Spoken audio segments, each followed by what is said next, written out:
Welcome to the K-12 Excellence Hub, the podcast brought to you by Alifa Education Services. I'm David. And I'm Sarah. As lead consultants at Alifa, our guiding philosophy is to help families experience excellence, embrace opportunity. But today, we're discussing a hidden challenge that comes, after a family has embraced one of the biggest opportunities in international education. It's a scenario we see so often, Sarah. Right. A family is absolutely thrilled their child has earned a coveted spot at an elite Beijing high school, like the one affiliated with Renmin University, RDFC, or Beijing Normal University, BNU. A huge moment. A huge win, but then the real choice emerges. Do they join the rigorous Chinese pathway, aiming for a top domestic university like Tsinghua? Or do they stick to a more familiar international track, like the IB, AP, or A-levels, targeting universities in the US or UK? Exactly. On paper, it looks like a purely strategic academic decision, but as we've seen time and again, this choice goes much, much deeper. And you've not only researched this, you've actually lived it as an international student at BNU. Yeah. What's the very first thing families and students usually miss in this equation? They miss the sheer force of what my research calls academic culture shock. Okay. And David, it has almost nothing to do with academic rigor or even how smart a student is. It's about a fundamental difference in the very philosophy of learning. So how do you explain that concept to families who are, trying to make this choice? I use an analogy. I say, imagine your child is a fish that has always swum in the wide open ocean. That's a Western-style education of discussion, debate, and challenging assumptions. Right. Suddenly, they're dropped into a powerful, fast-moving river, the Chinese system, with its strong, single-direction current of memorization, deference, and exam-focused learning. Wow. It's completely disorienting even for the strongest swimmers. That's a perfect way to put it. The friction is immediate. I worked with a client, let's call him Leon, a brilliant student from Singapore. Okay. He was just hardwired to ask why. And in the Chinese pathway, where the focus was so relentlessly on what and how, his greatest strength, that deep critical inquiry, suddenly became a liability. He told me he felt intellectually silenced. And that's a clear, immediate mismatch. But, David, I know you agree. The more concerning cases are the students who don't struggle initially. Oh, yeah. The ones who adapt almost too well. Yes, this is exactly what we need parents to hear. It's a phenomenon you've studied, Sarah, that I see in my consulting work all the time. I call it the competence trap. A student can perform exceptionally well. I mean, top of their class, perfect scores for a year, maybe even 18 months. Right. On every single report card, they look like a model of success. But psychologically, they're running an ultramarathon at a full sprint. And firmly, the burnout isn't a possibility, it's an inevitability. And when it comes, it's a crisis. I think of a student, we'll call her Ananya from Malaysia. Okay. A star performer on the RDFC Chinese pathway.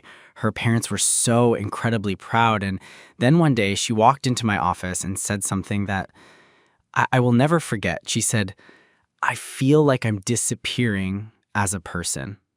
Disappearing as a person, David. That is a heartbreakingly precise description of the core issue my research identifies as identity negotiation fatigue. Explain what that means for a teenager. Okay, so think of a teenager's brain as a powerful computer. Right. A healthy teen is already running one very complex operating system, their own emerging identity. Okay. The Chinese system often forces them to run a second, equally complex OS right alongside it, the persona of the ideal Chinese student. Wow. And the cognitive load of constantly code switching between these two, of performing a role all day, is immense. It's not a matter of toughness. It's a matter of finite psychological resources. And it's not always just two systems. Sometimes, tragically, it's three. I'm thinking of Bao, a student from Vietnam. He was trying to run an OS for his family, expecting him to be a traditional, respectful son, a second for the school, demanding conformity, and a third for his international friends who valued Western-style individualism. Oh, wow. He was a top student, but he was having panic attacks. That's the most extreme version, what my latest research defines as triple cultural performance. Yeah. It is the most psychologically perilous situation we can put a young person in. Bao's words are a huge red flag when he said, "I don't know which Bao is real anymore." He's not just failing to adapt. He's fragmenting, and that's the danger. Exactly. It's not about academic failure, it's about psychological disintegration. Exactly. And we are imposing this impossible task on 15 and 16-year-olds. Developmentally, they are at the absolute peak of identity formation. Right. Their life's work is to figure out who they are, and we are asking them to perform multiple, often contradictory identities before they've even solidified their own. So what's the answer? I mean, it sounds like we're advising families to just avoid this pathway, but that can't be right. Right. The successes are real. We've seen students from BNU's international program getting to Oxford, students from RDFC's Chinese pathway enter Tsinghua. These schools have dedicated counseling and cultural support. Yeah. So where's the disconnect? Well, the support is there, but it often addresses the symptoms like academic stress, not the root cause, which is identity strain. I don't think the answer is avoidance. I think it's redesign. My data points to a solution I call a graduated immersion model. Interesting. Tell me more. You don't throw a student into the deep end of full performance from day one. Okay. You create scaffolded bridge programs for younger students, maybe 12 or 13, that allow for what I call identity-safe cultural learning. They can learn the system and the language without the immense pressure of performing it perfectly for high stakes.